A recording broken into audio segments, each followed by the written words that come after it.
Imagine that you're pure consciousness, just your thoughts, no sensory input. And imagine that there is no world, that the only thing that exists is your consciousness, nothing else and no one else, just you. But your consciousness is unlimited.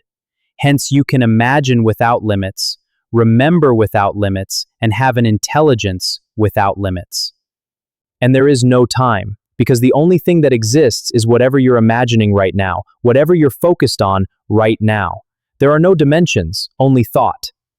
And being unlimited, you can hold an unlimited number of thoughts in your mind at once, and with an unlimited intelligence, you can also imagine the most complicated things. Hence, you played around with different advanced constructs just to entertain yourself.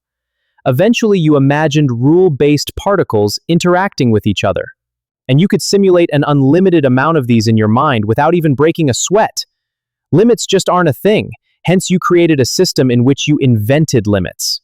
Because whenever something follows rules, they are limited by the rules.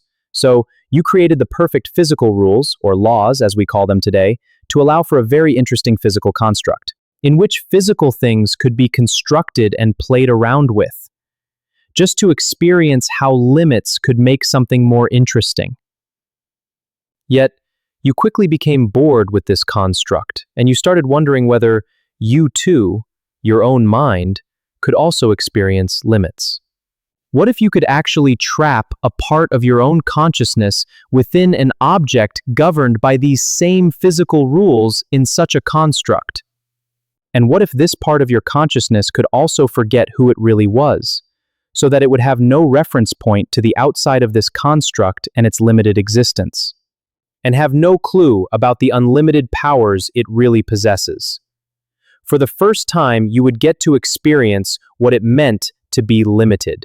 And you would get to experience what those limits would give birth to.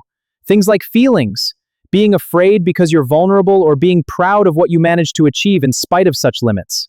Suddenly, a ton of feelings came into existence, feelings you just couldn't achieve before as an unlimited being.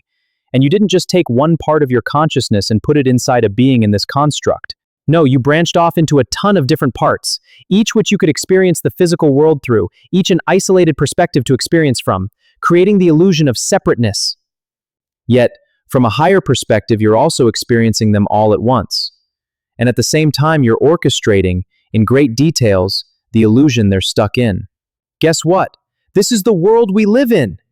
You're God, but you're just not currently lucid enough to understand this. Want to know who was? Jesus was. And the second coming of Christ isn't him coming back. No, it's about you waking up.